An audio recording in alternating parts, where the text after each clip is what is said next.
C'est une histoire de 145,8 milliards d'euros disparus qui ont laissé la France et l'Europe dans un chaos financier sans précédent. L'histoire d'une fraude fiscale en bourse a coupé le souffle qui persiste depuis plus d'une décennie maintenant.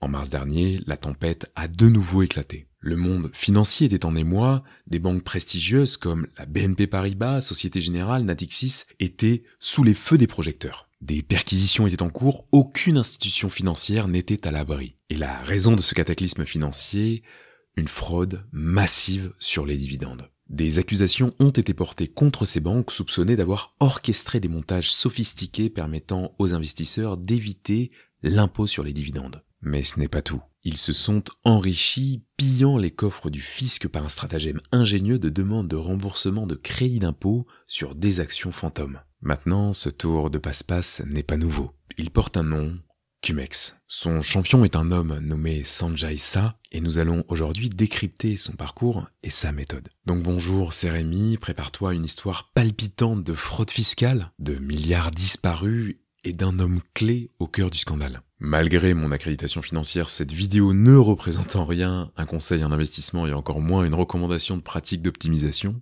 Abonne-toi et active les notifications pour ne pas manquer mes lives et reste à l'écoute jusqu'à la fin de cette vidéo parce que je t'y réserve une belle surprise. Plongeons-nous donc dans l'histoire palpitante de Sanjay Shah qui pourrait bien bouleverser ta vision de l'imposition des dividendes.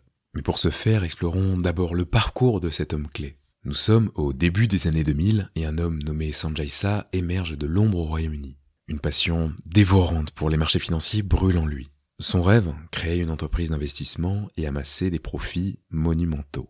Sanjay Shah est loin d'être un rêveur, c'est un homme de détermination et d'ingéniosité. Il ne ménage aucun effort pour réaliser ses ambitions. Suite à l'abandon de ses études de médecine, il plonge dans le monde palpitant de la finance en travaillant chez Merrill Lynch, une puissante banque d'investissement américaine, puis chez Morgan Stanley. Cependant, les emplois qu'il occupe ne lui offrent pas le glamour et la richesse qu'il voit chez d'autres traders autour de lui.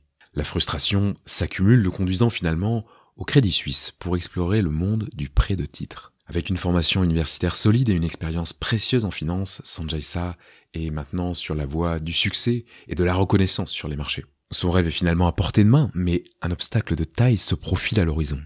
La crise financière de 2008. La crise de 2008, période sombre dans l'histoire économique, a été le catalyseur qui a brutalement mis un frein aux ambitions de carrière florissantes de Sanjay Shah. Les investisseurs ont perdu toute confiance, les marchés se sont effondrés et les opportunités d'affaires semblaient s'être totalement évaporées. Les banques ont été touchées de plein fouet et Sanjay Shah n'a pas fait exception. Ses stratégies audacieuses se sont retrouvées paralysées face à l'incertitude économique rampante. Il perd son emploi et son rêve de conquérir les sommets de la finance s'est donc rapidement transformé en cauchemar financier.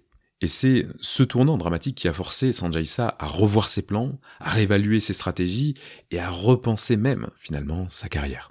Il s'est trouvé face à une réalité implacable, les marchés étaient désormais imprévisibles et finalement deux choix s'offraient à lui. Retrouver un travail dans une banque qui le freinerait dans ses ambitions et pourrait entraîner un nouveau licenciement du jour au lendemain, ou créer sa propre entreprise. Et c'est précisément ce revirement qui allait le conduire au cœur de l'affaire Cum-Ex. Mais avant d'aller plus loin dans notre histoire, laisse-moi te présenter simplement le principe de détachement d'un dividende et la stratégie Cum-Ex qui se trouve derrière. Tout d'abord, il est important de comprendre que les dividendes représentent une partie des bénéfices de l'entreprise qui sont reversés aux actionnaires. Imaginons que tu possèdes des actions d'une entreprise appelée VIS, en clin d'œil à notre logiciel préféré Value Investing Screener, et que VIS annonce un dividende de 2,50 € par action pour l'année en cours. Voici donc comment se déroule le mécanisme de détachement du dividende d'une société cotée. Premièrement, il y a la date de déclaration.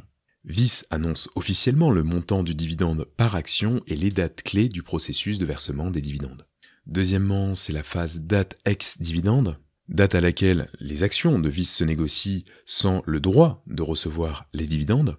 Ainsi, si tu achètes les actions de cette société fictive VIS après la date ex-dividende, tu ne seras pas éligible pour recevoir les dividendes pour cette période. Et enfin, il y a la date de paiement, date à laquelle VIS effectue le paiement des dividendes aux actionnaires éligibles. Et une fois cette date passée, tu devrais recevoir les dividendes correspondant à tes actions. Dans cet exemple, si tu possèdes 100 actions VIS, tu devrais recevoir un montant total de 250 €, mais ça, en réalité, c'est sans compter l'imposition. il existe des taxes sur les dividendes qui sont régulièrement directement prélevées par les États. Et si seulement il était possible de ne pas les subir, te demanderais-tu logiquement. Eh bien, figure-toi que Sanjay Shah a trouvé la faille, et c'est sur ce principe même qu'il a monté sa société d'investissement. Il monte alors en 2009 Solo Capital, constitue son équipe de traders et lance son fonds avec 500 000 livres. La stratégie CumEx est donc le nom de cette stratégie miracle et illégale sous-jacente à ce fonds, et voici donc le principe. Étape 1, les fraudeurs identifiaient des actions qui distribuaient de bons dividendes à leurs détenteurs. Ces dividendes sont donc généralement soumis à une retenue à la source, c'est-à-dire qu'une partie du montant est prélevée par l'État au titre de l'impôt sur le revenu. Étape 2, les fraudeurs empruntaient ces actions pour une courte période, généralement quelques jours, auprès d'une banque ou d'un intermédiaire financier. Ils devenaient ainsi temporairement les détenteurs officiels des actions et pouvaient ainsi réclamer les dividendes. Étape 3, ils effectuaient ensuite une série de transactions rapides autour de la date de versement des dividendes. Ces transactions impliquaient généralement des achats et des ventes d'actions entre différents acteurs complices, y compris des fonds d'investissement, des banques et des courtiers. Et étape 4, grâce à ces transactions rapides, les fraudeurs créent artificiellement une confusion quant à l'identité du véritable détenteur des actions au moment du versement des dividendes. Ils présentaient alors plusieurs demandes de remboursement de la retenue à la source prélevée, réclamant ainsi des remboursements d'impôts sur les dividendes qui n'avaient été payés qu'une fois. Et en présentant plusieurs demandes de remboursement d'impôts sur les dividendes, ils réclamaient et recevaient des remboursements d'impôts qu'ils n'auraient jamais dû leur être versés. Sans surprise, dès la première année, la stratégie de Sanjay Shah porte ses fruits. Sa technique, frauduleuse soulignons-le, et son expertise lui permettent de générer des revenus colossaux. En seulement 5 ans, sa fortune est estimée à près de 700 millions d'euros. Imagine la somme que cela induit pour un simple versement initial de 500 000 livres. Logiquement, avec une telle fortune en poche, Sanjay Shah se lance dans une aventure extravagante. Il commence par acquérir un parc immobilier de luxe aux 4 coins du monde, des magnifiques propriétés à Londres, Hong Kong, Dubaï ou encore Tokyo. Il souhaite profiter des merveilles que chaque ville a à offrir et laisse son empreinte à travers ses investissements. Mais les résultats étaient trop beaux et autant de gains attirent forcément tôt ou tard un contrôle des régulateurs. Même si les revenus de la société d'investissement sur le capital n'étaient pas directement annoncés comme résultant de la stratégie CumEx, des soupçons ont commencé à surgir. Et selon des premières accusations, Sanjay Shah aurait privé les contribuables danois de 1,5 milliard de livres sterling en utilisant cette stratégie frauduleuse. Cette affaire déclenchait la colère du public danois, d'autant plus que le pays traversait déjà une récession économique due à la pandémie. L'agence fiscale danoise a d'ailleurs agi rapidement en gelant jusqu'à 3,5 milliards de couronnes danoises d'actifs appartenant à Sanjay Shah. Et parmi ces actifs, on compte un manoir londonien d'une valeur de 20 millions de dollars. Cette affaire a donné lieu à un procès tentaculaire impliquant l'ancien banquier et ses présumés associés. Mais ce n'est pas tout. La Belgique, l'Allemagne ont également accusé Sanjay Shah d'avoir pratiqué cette stratégie frauduleuse. L'onde de choc s'est propagée au-delà des frontières danoises et les autorités des différents pays ont commencé à tirer le rideau sur les activités de Sanjay Shah. C'était une chute abrupte pour lui qui a connu des années de succès et de richesse. Et cette histoire nous rappelle que dans le monde financier, les actions ont de lourdes conséquences et que les pratiques frauduleuses finissent toujours par être mises en lumière. Mais au final, Rémi, faisant fi de Sanjay Shah, à combien estime-t-on le coût total du préjudice de cette stratégie CumEx, me demanderez-vous logiquement. Le coût de ce casse est estimé à plus de 145,8 milliards d'euros en 20 ans. 36 milliards d'euros pour l'Allemagne, 33,4 milliards d'euros pour la France, 27 milliards pour les Pays-Bas, 18,9 milliards pour l'Espagne, 13,3 milliards pour l'Italie, 7,5 milliards pour la Belgique, 4,9 milliards pour les USA et 4,8 milliards pour la Suisse. Face aux poursuites judiciaires et aux pressions croissantes, Sanjay Shah a pris la décision de s'exiler à Dubaï.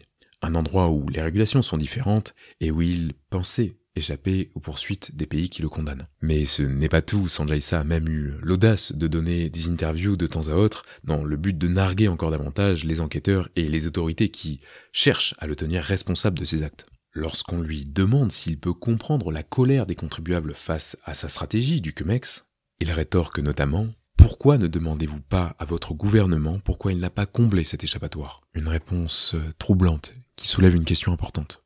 En effet, mis à part l'Allemagne, qui a pris des mesures en votant une loi pour mettre un terme à cette pratique, de nombreux autres pays n'ont toujours pas fermé cet échappatoire fiscal, laissant ainsi cette pratique tout de même illégale encore possible. Maintenant, l'histoire de Sanjay Shah semble se terminer tout de même moins bien que celle des dernières institutions financières accusées de ces pratiques. Le 31 mai 2022, un rebondissement majeur a lieu dans cette affaire Cumex.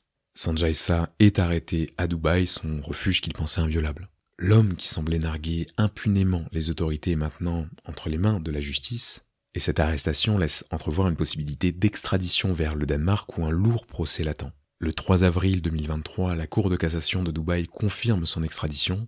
Sanjay Shah, qui défiait les lois avec assurance, est désormais à la merci du tribunal danois. Le flamboyant manipulateur se retrouvant alors rattrapé par la justice, son univers se rétrécissant chaque jour un peu plus. Maintenant, quel nouveau retournement cette affaire réserve-t-elle encore pour les institutions financières accusées du plus gros de cette fraude ? Seul le temps nous le dira, mais voici en revanche un enseignement à tirer de cette histoire. L'imposition étant élevée en Occident, les investisseurs cherchent souvent à optimiser ce levier en sombrant parfois dans l'illégalité. Mais bien que l'économie d'impôt, voire les gains à court terme soient attirants, il est évident qu'il faut rester dans la légalité pour durer lorsque nos perspectives sont long terme. Maintenant, soulignons-le, il existe tout de même des opportunités d'investissement en bourse dans des pays qui ne pratiquent pas de retenue à la source. Et si te cultiver et profiter de ce genre d'actions exotiques t'intéresse, je t'invite à t'abonner à ma newsletter gratuite, dans laquelle j'en analyse une nouvelle chaque mois. En la rejoignant, tu recevras également un accès à notre communauté d'entraide gratuite entre investisseurs intelligents, débutants et initiés, ainsi qu'une formation gratuite pour faire tes premiers pas sérieux en bourse. Pour ce qui est de mon analyse mensuelle, je te souligne tout de même qu'elle change logiquement chaque mois, donc abonne-toi maintenant en cliquant sur le lien en description pour ne pas manquer celle de ce mois-ci. C'était Rémi sur Parlons Long Terme, et je te dis à très vite mon ami.